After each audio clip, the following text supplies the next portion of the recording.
Reactions. Redox reaction को balance करने में बच्चे बड़े कंफ्यूज हो जाते हैं, क्या क्या करें, कुछ नहीं करना होता है ज़्यादा, सिर्फ एक एग्जाम्पल के साथ सब कुछ सीख जाओगे। लेकिन इससे पहले मैं आपको ये बता दूं बैलेंसिंग ऑफ रेडॉक्स रिएक्शन का मतलब क्या होता है। बैलेंसिंग ऑफ रेडॉक्स रिएक्शन का एक ही प्रिंसिपल होता है कि जो चेंज ऑक्सीडेशन यूनिट के अंदर जितने भी नंबर ऑफ यूनिट्स का ऑक्सीडेशन के अंदर चेंज हुआ है वह इक्वल होना चाहिए, उतना ही चेंज होना चाहिए नंबर ऑफ यूनिट्स का जो कि रिडक्शन के अंदर है। सो ऑक्सीडेशन में चेंज इक्वल टू रिडक्शन के अंदर चेंज, ये हमने बैलेंस करना होता है। ये दो टाइप से हम इसको मेथड को यूज़ करते हैं, एक को बोलते हैं हाफ रिएक्शन मेथड, इसी का दूसरा नाम होता है आयन इलेक्ट्रॉन मेथड। दूसरा होता है हमारे पास ऑक्सीडेशन नंबर के साथ हम यूज़ करके करते हैं ऑक्सीडेशन नंबर मेथड। तो पहले हम आयन इलेक्ट्रॉन मेथड या हाफ रिएक्शन मेथड की हम बात करते हैं।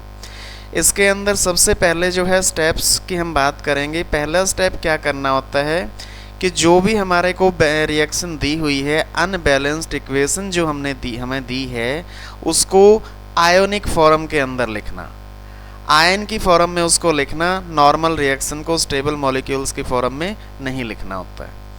उसके बाद हमारे पास आता है divide the equation into two halves, मतलब दो हाफ रिएक्शंस के अंदर उसको इक्वेशन को बना देंगे। एक ऑक्सीडेशन की जो जिसका ऑक्सीडेशन हुआ है उसकी रिएक्शन लिख देंगे, दूसरी हाफ रिएक्शन जिसका रिडक्शन हुआ है, तो दोनों रिएक्शंस को अलग अलग लिख देंगे और उसके बाद फिर हमारा काम होता है बैलेंस करने का। तो सबसे पहले हम बैलेंस करते हैं हाइड्रोजन और ऑक्सीजन एटम के अलावा जो हमारे बाकी के एटम्स होते हैं उन एटम्स को हम बैलेंस करते हैं। बैलेंस एटम करने के बाद फिर हमारा नंबर आता है ऑक्सीजन को बैलेंस करना। तो ऑक्सीजन को बैलेंस करने के लिए हमें H2O की रिक्वायरमेंट होती है, H2O उसके अंदर हम जोड़ देते हैं। और हाइड्रोजन को बैलेंस करना है तो hydrogen molecules number of atom hydrogen के कितने हैं वो H पॉजिटिव आयन के साथ हम बैलेंस करेंगे जो है। उसके बाद फिर हमारा काम आता है चार्ज को बैलेंस करना। ठीक है, चार्ज को बैलेंस करने के लिए हम इलेक्ट्रॉन्स को ऐड करते हैं। इलेक्ट्रॉन्स को ऐड करने के बाद हमारा फिर इलेक्ट्रॉन्स हमारा रिएक्टेंट की साइड और प्रोडक्ट की साइड यानी ऑक्सीडेशन की तरफ और रिडक्शन की तरफ में जो नंबर ऑफ इलेक्ट्रॉन्स का डिफरेंस होता है उसको इक्वलाइज करते हैं। इक्वलाइज करने के लिए हमें मल्टीप्लाई करना होता है पूरी की पूरी रिएक्शन को। ठीक है, लास्ट में हमारा लास्ट स्टेप आता है दोनों हाफ रिएक्शंस को ऐड कर देना ओवरऑल जो हमारी बैलेंस्ड इक्वेशन है उसको बनाने के लिए। तो ये सब चीज़ें जो है करने के बाद फिर एक बार हम इक्वेशन को वेरीफाई करते हैं। इक्वेशन बैलेंस पूरी की पूरी हो गई है, नंबर ऑफ एटम बैलेंस हो गए हैं, ऑक्सीजन बैलेंस हो गया है, हाइड्रोजन बैलेंस हो गया है, इलेक्ट्रॉन्स बैलेंस हो गए हैं, H2O मॉलिक्यूल्स बैलेंस हो गए हैं। सभी को वेरीफाई करने के बाद हमें पता लग जाता है कि इक्वेशन बैलेंस हो गई है। तो ये खाली पॉइंट्स पढ़ने से हमें ये चीज़ें समझ नहीं आती हैं, हम इसको एक एग्जाम्पल के साथ करते हैं। एग्जाम्पल है हमारा, ये हमारे पास एक इक्वेशन है, केमिकल रिएक्शन है, केमिकल रिएक्शन जिसके अंदर Cr2O7 2 नेगेटिव के साथ है, SO2 गैसियस स्टेट में है, प्रोडक्ट में हमारे पास जो है ये आ गया Cr3 positive plus SO4 2 negative, और ये एसिडिक मीडियम के अंदर रिएक्शन हो रही है। तो इतना हमें दिया हुआ है। अब इसको बोला है कि हमारे को इसको बैलेंस करके दिखाइए। तो सबसे पहले हम जो है क्या करेंगे, इसके अंदर ये पता करेंगे कि इक्वेशन में किसका ऑक्सीडेशन हो रहा है, किसका रिडक्शन हो रहा है। तो ऑक्सीडेशन के रूल्स हम देख चुके हैं, ऑक्सीडेशन में क्या क्या होता है। यहाँ पे देखिए, सबसे पहले हम क्रोमियम की बात करते हैं। क्रोमियम के ऊपर यहाँ पे कितना चार्ज है हमें नहीं पता चल रहा है यहाँ से, लेकिन यहाँ पे हमारे पास 3 यूनिट पॉजिटिव चार्ज है। यहाँ का जो चार्ज है वो निकालने का तरीका क्या होता है, इस ओवरऑल मॉलिक्यूल के ऊपर 2 नेगेटिव चार्ज है और ऑक्सीजन का हमें पता होता है कि 2 नेगेटिव होता है, ये वाला 2 नेगेटिव नहीं, ऑक्सीजन के एक एटम का 2 नेगेटिव होता है। तो 7 एटम है तो 7 से मल्टीप्लाई करेंगे तो दैट इज़ 14 हो जाएगा। और क्रोमियम का हम x की वैल्यू ले लेते हैं, क्रोमियम के ऊपर x चार्ज है, यहाँ पे ऑक्सीजन का 14 हो गया और ओवरऑल है 2 नेगेटिव। 14 जो है दूसरी तरफ जाके क्या हो जाएगा, Cr का x प्लस 14 जो है माइनस का हो जाएगा क्योंकि 2 माइनस होता है, तो प्लस करेंगे तो प्लस को माइनस के साथ मल्टीप्लाई करने पे 14 माइनस यूनिट आ जाएगा। दूसरी तरफ जाएगा overall 2 unit positive charge negative है इस पर, तो वहाँ पे 14 माइनस 2 हो जाएगा, दैट इज़ 12 यूनिट चार्ज होएगा, 12 यूनिट। तो 12 जो है हमारे पास इस क्रोमियम के 2 हमारे पास एटम हैं, तो दोनों के ऊपर 12 नहीं होगा, एक एक के ऊपर 6 में डिवाइड हो जाएगा, यानी कि यहाँ पे क्रोमियम का नंबर है 6 पॉजिटिव। और हमारा दूसरी तरफ जो क्रोमियम का नंबर आता है दैट इज़ ये कितना है, 3 पॉजिटिव। तो यहाँ पे इधर हमारे पास एक क्रोमियम पे 6 है, इधर हमारे पास 3 है, यानी 6 से 3 हुआ है, तो इसका क्या हुआ है हमारे को पता चल गया, रिडक्शन हुआ है, यानी कि चार्ज रिड्यूस हुआ है, पॉजिटिव चार्ज रिड्यूस हुआ है। इतनी बात समझ आ गई है। तो दूसरा हम केस लेते हैं सल्फर का। सल्फर के ऊपर देखेंगे तो सल्फर में क्या है, SO2 यानी ऑक्सीजन का 2 नेगेटिव होता है, 2 एटम है, तो 2 दूनी 4, 4 यूनिट नेगेटिव, और तो सल्फर के ऊपर क्या आ जाएगा, 4 यूनिट पॉजिटिव आ जाएगा। तो इधर सल्फर का 4 यूनिट पॉजिटिव है, लेकिन यहाँ पे सल्फर का देखेंगे हम तो 4 दूनी 8 और ओवरऑल के ऊपर 2 नेगेटिव है, 8 नेगेटिव हो जाएगा। 8 नेगेटिव होने से क्या हो जाएगा इधर हमारा 8 माइनस 2 6, यानी सल्फर का 6 पॉजिटिव हुआ है। यहाँ पे 4 से 6 गया है तो इसका क्या हो गया, ऑक्सीडेशन हो गया। तो सल्फर का ऑक्सीडेशन है और क्रोमियम का केस रिडक्शन का है। तो हमें पता चल गया ऑक्सीडेशन किसका हो रहा है और रिडक्शन किसका हो रहा है। ठीक है, एसिडिक मीडियम के अंदर ये इक्वेशन हमारी बनी हुई है। इसके बाद हम स्टेप बाय स्टेप जो है इसको पूरे के पूरे को एनालाइज करेंगे। सबसे पहला काम ऑक्सीडेशन हाफ रिएक्शन और रिडक्शन हाफ रिएक्शंस को सेपरेटली लिख लेंगे। ये हमारे पास SO2 और SO4 2 नेगेटिव, ये ऑक्सीडेशन वाला पार्ट आ गया। दूसरा पार्ट हमने यहाँ पे क्रोमियम वाला लिख दिया, दैट इज Cr2, ये वाली इक्वेशन जो हमने अभी पीछे डिस्कस की थी।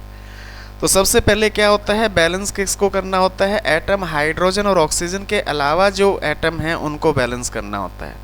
यहाँ पे सल्फर जो है 1 है, प्रोडक्ट के अंदर भी सल्फर 1 है, तो इसमें हमें कुछ भी नहीं करना है। यहाँ पे देखेंगे क्रोमियम, यहाँ पे 2 मॉलिक्यूल 2 एटम है और यहाँ पे 1 एटम है, तो हम क्या कर देंगे इसको,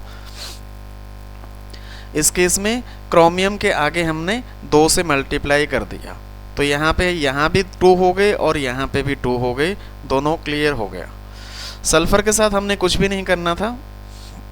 उसके बाद हमारा नेक्स्ट जो पॉइंट आता है that is balance, oxygen atom को बैलेंस करना है। और ऑक्सीजन को बैलेंस करने के लिए हमने क्या करना होता है, हाइड्रोजन को H2O को ऐड करना होता है।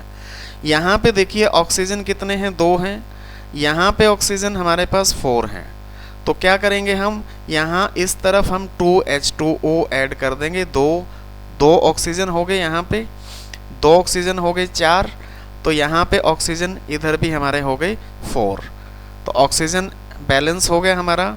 दूसरी तरफ हम क्रोमियम की बात करेंगे। क्रोमियम के अंदर क्या है, यहाँ पे ऑक्सीजन 7 है और दूसरी तरफ हमारे ऑक्सीजन थे ही नहीं कुछ भी, तो हमने सीधा क्या किया, 7H2O को ऐड कर दिया। ये हमारा रिडक्शन हाफ रिएक्शन में 7H2O ऐड कर दिया ऑक्सीजन को बैलेंस करने के लिए। अगला पॉइंट होता है हमारा हाइड्रोजन एटम को हमने बैलेंस करना है। अब ये देखिए यहाँ पे हाइड्रोजन कितने हो गए रिएक्टेंट की तरफ हमारे पास 4 हाइड्रोजन हो गए, प्रोडक्ट की तरफ हमारे पास कोई भी हाइड्रोजन नहीं है, तो हम सीधा क्या करेंगे, इसके अंदर 4H पॉजिटिव आयन डाल देंगे। हाइड्रोजन को बैलेंस करने के लिए हमने क्या करना होता है, 4H पॉजिटिव आयन डालना होता है। दूसरी तरफ हमारा जो है क्रोमियम के केस में देखेंगे तो प्रोडक्ट की तरफ जो है हमारे पास 7 2 जा 14, तो 14 हमारे पास H हाइड्रोजन एटम है, लेकिन रिएक्टेंट की तरफ कोई भी नहीं है, तो सीधा क्या करेंगे, इसके अंदर हम 14H पॉजिटिव आयन ऐड कर देंगे। इतना क्लियर हो गया। उसके बाद नेक्स्ट अगला हमारा आता है चार्ज बैलेंस करना। चार्ज बैलेंस करने का मतलब क्या है कि देखिए सॉरी, यहाँ पे SO2 और 2H2O दोनों के पास कोई भी चार्ज एक्स्ट्रा एडिशनल चार्ज नहीं है, लेकिन यहाँ पे हम देखेंगे तो हमारे पास 2 unit positive charge negative charge यहाँ पे है और 4H पॉजिटिव चार्ज यहाँ पे है। तो 4H पॉजिटिव है और 2 नेगेटिव है, इनको इक्वेट करेंगे तो हमें क्या मिलेगा, 4 एडिशनल हाइड्रोजन की तरफ से चार्ज मिल जाए 2 चार्ज मिल जाएगा +2। तो उस +2 को न्यूट्रलाइज करने के लिए हमने यहाँ पे 2 इलेक्ट्रॉन ऐड कर दिए। ठीक है, ये 2 इलेक्ट्रॉन ऐड हो गए। दूसरी तरफ हम क्रोमियम की बात करेंगे। क्रोमियम के ऊपर जो है हमारे पास क्या है, इधर हमारे प्रोडक्ट की तरफ से देखिए, यहाँ पे हमारे पास 6 यूनिट पॉजिटिव चार्ज है और इधर हमारे पास 2 यूनिट नेगेटिव चार्ज जो है यहाँ पे है और 14H हमने यहाँ पे पहले ऐड किया था। तो 2 ये और 14H पॉजिटिव हैं, तो 14 - 2 कितना हो जाएगा, 12। यहाँ पे हो गया नेट हमारे पास 12 यूनिट, 12 यूनिट, और ये 12 यूनिट इधर न्यूट्रलाइज कितना कर रहे हैं, 6 यूनिट। तो बचे हमारे पास 6 पॉजिटिव। उस 6 पॉजिटिव को न्यूट्रलाइज करने के लिए हमने यहाँ पे 6 इलेक्ट्रॉन ऐड कर दिए। तो चार्ज हमारा बैलेंस हो गया है दोनों केस में, ऑक्सीडेशन में भी और रिडक्शन के अंदर भी। उसके बाद नेक्स्ट जो हमारा +7H2 ये रह गया था, पहले ऐड कर चुके हैं हम, क्यों ऐड किया था ये हम पहले डिस्कस कर चुके हैं। उसके बाद नेक्स्ट हमारा आता है चार्ज को हमने इक्वलाइज करना है। इक्वलाइज मतलब क्या हुआ कि देखिए यहाँ पे हमने 2 इलेक्ट्रॉन ऐड किए, रिडक्शन के केस में हमने 6 इलेक्ट्रॉन ऐड किए। तो कितना जो है, अब इसको 6 बनाने के लिए, इस 2 को 6 बनाने के लिए हमें क्या करना पड़ेगा, 3 से इधर मल्टीप्लाई करना पड़ेगा। तो ये पूरी इक्वेशन में आप देखिए यहाँ पे हमने 3 से इस पूरे के पूरे इक्वेशन को सभी को मल्टीप्लाई कर दिया। इधर क्रोमियम मतलब ये 6 इलेक्ट्रॉन हो जाएंगे और इधर ऑलरेडी 6 इलेक्ट्रॉन हैं, तो हमें इसके ऊपर कोई भी कैलकुलेशन मल्टीप्लाई करने की ज़रूरत नहीं है। तो इसको जो है एज इट इज़ हम लिख देंगे, यहाँ इसको हम एज इट इज़ लिख देंगे। उसके बाद अगला स्टेप जो है इसको हम खोल के लिखेंगे, तो ये 3SO2 हो जाएगा, 6H2O हो जाएगा,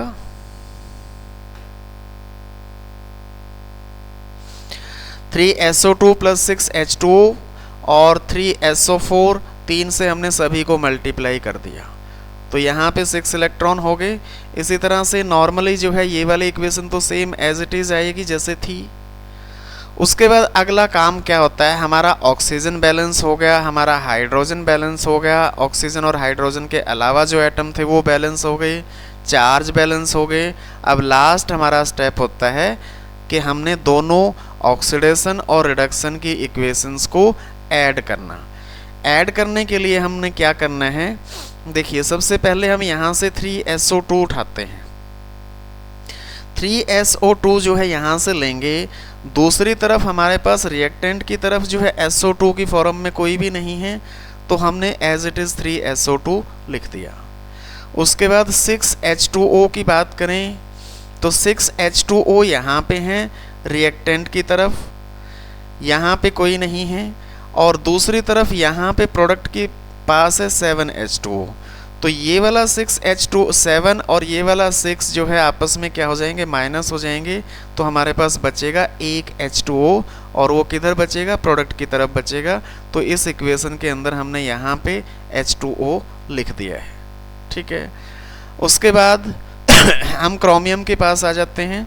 क्रोमियम जो है रिएक्टेंट के फॉर्म में है, तो रिएक्टेंट की फॉर्म में, और इधर रिएक्टेंट की फॉर्म में कुछ भी नहीं है, तो सीधा Cr2O7 2 नेगेटिव हमने यहाँ पे क्रोमियम को लिख दिया।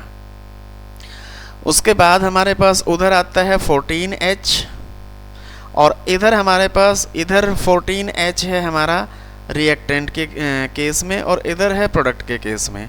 तो ये 14 - 12 कितना हो जाएगा, 2 बचेगा। तो 2H जो है हमारे किधर बचेंगे, रिएक्टेंट की तरफ बचेंगे, क्योंकि ये इक्वेशन रिएक्टेंट वाली है। एरो के बाद वाला पोर्शन जो है प्रोडक्ट वाला होता है। तो रिएक्टेंट की तरफ जो है 2H पॉजिटिव आयन ये हमारे पास आ गई, दैट इज़ 2H पॉजिटिव।